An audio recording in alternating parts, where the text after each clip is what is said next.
Hey! What's up, what's up, what's up? How you doing? How you been? What's going on? What's good? How you getting it in? Body getting the fuzzy? What's going on, people? What's going on, people? It is the day of another day that we call Tuesday. Anybody being set? What's going on, people? Hopefully everybody's doing everything as far as being safe in this world we're living in, and knocking down doors and making your dreams come true and practicing ignore. Now, I got up this morning and stuff and got up early, went to the store, and for some reason it's really hot today. Look, for some reason. Anyway, ever since I got the stores, I want to do it and represent a lot of other things, but I'm going to stay focused on this one right now. Now, this is the thing. Polls came on Sunday, which was came at 9 o'clock on FX and stuff like that. I hope you watch. I know I watch. I was into it. I want to watch it because my sisters and, you know, a few other characters I never saw before that was on the scene, and basically it was a finale. Now, due to the fact that it's a finale and stuff, I thought it was very good because a lot of girls that I knew personally was on there, and you know, it's amazing how the world works and stuff. And I feel as though it was very important that the show is needed, because I think it's a very hands-on documentary basically on the girls like trans or gay people. Now, I'm going to talk about Ryan Murphy is the guy that produces it, so thank God for him. You know, it's always somebody out there that can, you know, to bring something from the dark into the light. That we have those people out here. Thank God for you, Ryan Murphy. Thank God for you, because at the end of the day, you made history on board on 140, if I could be accurate, transgender people or people with LGBT that was brought onto the program, which is the largest transgender series as far as being documented. And I feel as though it's very important for cis people, when I say cis, that means straight people, to see. And the reason why I feel as though it's very important for cis straight people to see is because you get an idea when you sit inside that. Okay, listen, I'm about to go to the left. Get the kids out the room. About to go to the left. Okay? You get an idea of what that child that's in the LGBT go through. Are they out? Okay. You get a chance that they go through. So when you throw that child on the street, that child the result of many different things as far as sex work and stuff like that. And I feel as though it's really important for you to get an idea, because a lot of times when you see the trans women out there, you see them as prostitutes on the street, and that's all you think that they do, that's what they want to do. It's not because that's what they want to do. They were thrown out of your homes, and you give them a situation that can be much more difficult in their life. And a lot of them are even murdered on the street, catch AIDS, sex work, and a lot of things. And I feel as though it's very important for y'all really to see this, get an idea, if you care. A lot of you are not going to care, because at the end of the day, you really don't care about people in general and stuff. But me, myself, I feel it's a positive message only because it's something that you don't have to leave out your house and, you know, you can see. I also feel as though it's important because a lot of times those same children inside the house, they can't really talk to you because you're making fun of them for being gay. And probably you're dealing with a child that's on substance and using all kinds of drugs, because your remarks in the house have made them feel uncomfortable, and they're not going to share this story with you. So at the end of the day, I'm not saying this is in all cases, but a lot of times children that are children grow up to be adults, hear things that the adult says, and when they know that they're being talked about as far as your storyline, you're making fun of them. Well, I don't mind gay people, but just not be one of, they better not be in my family, basically. Also, the importance of you gay men. Yes, you gay men. It is an important thing, because you see the girls out there that's out there, and I'm talking about the two-spirit women or two-spirit men, a trans man, a trans woman. And I'm talking to you gay men, and I do not mean all gay men, I do not mean all straight people for the dum-dums. When I talk to you gay men, that means for you to always want to sit out there and see a two-spirit woman, a trans woman that's out there that's trying to get a job, and you want to out her because you feel as though inside of the straight world that she should not be there. And I feel it's sad, because as a person that's in the LGBT, you be much more as far as compassion with your own community. Me, myself, have learned firsthand that a lot of y'all really don't give a damn about trans women at all. Now, me, myself, I walked into when I'm working inside of New York City, and Chi-Chi's was compelled, really crazy about me. Keep talking about I was the first trans woman of color to be a bartender in New York City with license.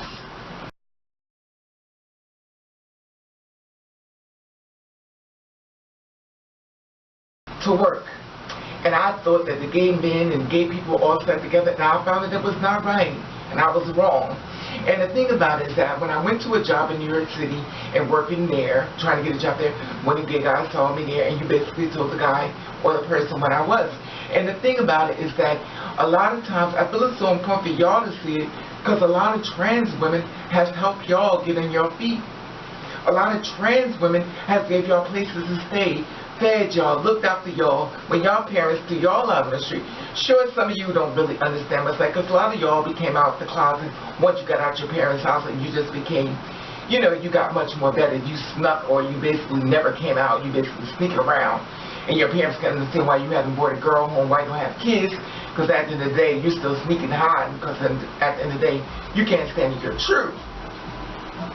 Because there are download gay people, and they'll also download trans people. When I say download, that means people don't want people to know their truth and reference to who they are. And that's fine. I don't care about that as well. But the thing about it that got me with the gay men, I feel it's also important for you to see, is that your sisters out there are taking care of y'all, a lot of y'all. And some of y'all may have the luxury, y'all don't know what that's like, because y'all actually had a family that supported you. But a lot of gay men didn't have that. A lot of trans women didn't have that. And the trans women who got the little spots where they can help other trans women actually help them. So while you're a trans woman who calls your sister a brick, you don't know what she's gone through.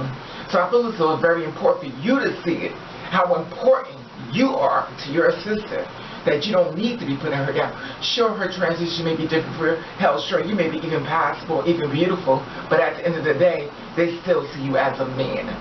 I don't care how passable, how beautiful you are, that's how they see you. And I don't agree with that, but at the end of the day, when you see someone like you that's walking in the truth with themselves, that's similar to your truth, give her respect. And I'm not saying we got to sing kumbaya, but at the end of the day, that girl is catching hell just like you, whether her secret is outed or not. There's so much limitations in her life and her truth too. At the end of the day, someone's going to sneak and not tell a man she's going to have sex with men and not let them know that she was once born, you know. And that's her thing too. I'm not going to go against that as well. I don't agree with it, but that's not my storyline. That's her story. And my whole thing with Paul was basically very important, because I feel as though a lot of things that you see the two-spirit women go through in their life of living. Not saying that we're all perfect, because we're not perfect. But at the end of the day, you get a chance to see why we're murdered. Why I'm sitting up here doing the storyline of a trans woman being murdered, represented by anchor people calling her a man. Watching her family disrespect her as well. You can't even wait a few days or a couple of weeks to disrespect her. You disrespect her in her death. And that bothers me so bad, because at the end of the day, when I'm reading these stories and I get so compelled, and I'm standing in front of you because I don't see anybody else doing it. Now, if it is, you could also put it down at the bottom and say, Raven, so-and-so is doing it too. But I'm very compelled with it because I don't see it. And the simple fact of the matter is that when they do these stories and stuff like that, they do not tell anybody, you know, about what happened to the girl that was when they tell the story, what she was, what she did, what was she doing, what, you know, you're all the negative. Even when it comes to cis people inside of the world, y'all want to give the storyline of all the bad things they did. And that's something that needs to be addressed and fixed as well. I feel this show is really important as far as the FX poets, and I feel it's very important as far as straight people to see. I feel as though it's very much conversation. I feel as though maybe give you much more compassion with another human being. Because if you want to really compare it to, and I'm not saying it is exact, you compare it to almost like being in slavery. Because all your rights are strict when you're like me, and we are killed, we are murdered. And we're blamed for our murder. We rush the own people that have our own skin, sit back and say, well, they got what they deserve. Now, with the slavery, that's different, because when you see your people being murdered, you get upset. But if you're not a two-spirit person, you feel like, oh, well, she got what she deserved, or they shouldn't be tricking him. You join on to that, because at the end of the day, that's how you see it. But when you are a two-spirit person, we know goddamn well the narrative is very different We know that man knows exactly what he was doing. Half of the time, we was the motherfucking top in the bed. So after the day, maybe when y'all arresting these goddamn guys, you need to bend them the fuck over and check out their ass and see if it's open or not. Because a lot of that motherfucking story they sitting on is right there in your fucking faces too. And I'm not saying in all cases that's the case, but at the end of the day, a lot of girls are being murdered by guys that are attracted to us, have been with us, and say the first thing they say is, well, I didn't know. And I feel as though it's very important for you people, not for you people, but you know what I mean, but us people. And a lot of trans people have basically put their whole life on hold to try to help out other people. And the sad part about it is it goes unignored and stuff. And a lot of times people don't really realize how many trans women, even trans men out here that has helped people, you know, when it comes down to being put out on the street. And they accommodate, get food and everything, give them a place to stay. They have to watch it, because if they don't watch the people coming inside their house, they end up losing their own place. And the thing about it is, I'm not trying to piggyback off of something else, not trying to get off of pause, but there was a trans woman that was basically helping out a gay guy. He didn't even like gay people, and he was gay. But at the end of the day, when she died, he didn't even want to look at the funeral. He's like, well, she's going to die looking like that. It's funny how he separated himself from her, but she was the one helping him when he had no place to live. And a lot of times when it comes to us, we kind of know who rocks with us and they don't, because we get those red flags. We know, you know, within someone that we can really care about, and basically we know they don't really care about us. We get the warning signs, and a lot of us suffer in silence. And then we have to be strong when we don't even want to be strong. And I feel as though it's really important for people to see, especially people in the, you know, straight people. I'm not going to say just the black people, but straight people in general. But unfortunately, the black community seems to be doing much more as far as throwing the kids out on the street, more so than the white people. I'm not sure, maybe I'm not accurate on that, but a lot of times when I hear a trans woman being murdered, it's usually from a black community or minority community, whatever the case may be, and it's sad. And a lot of times, the funny part about that gets me though, is that the parents don't even mind if they never see their child again. That's the part that always finds it to be amazing to me. And I also find it amazing to me is how a gay person or a two-spirit woman can walk away and leave them alone and never see them again. I mean, myself, some people may go through it as far as go back and just go through the torch and stuff, and like, oh, well, the Lord, you know, they'll use the Lord's stick, because people use God to destroy people, because that's what they do. They use the God name to kill people. They use God name to destroy people. The good God's name for everything. But I don't know, because for some reason I thought it was God of love. But it seems like, you know, straight people seem to make it work for them. But at the end of the day, half of them ain't even married and got kids. Anyway, I'm not going to go into that. So the thing is, I think it's very important for us all to see. I think it's very important to see how the trans women out there in the community, because basically they were the one that was in the house that was housing, you know, each other. And the sad part about it is that it's very much facts. I've helped out tons of men, and I made that very clear in my videos. I helped out tons, and at the end of the day, no one can care. It's only like one that can really care what happens to me. Many of them don't even give a fuck. Now, I'm gonna say more than one. I'll say about like one handful, but many of them don't even give a fuck. And about the handful, they ain't even really helped me that way. Like I never housed them. But they don't need the rest of them don't give a fuck. They don't care that I helped them. They don't care. There was only any for what they can get, and that they left when they left, and that's it. And I think it's very sad that the real true heroes are the trans women out there that basically go through holy hell and even have to die on the damn streets.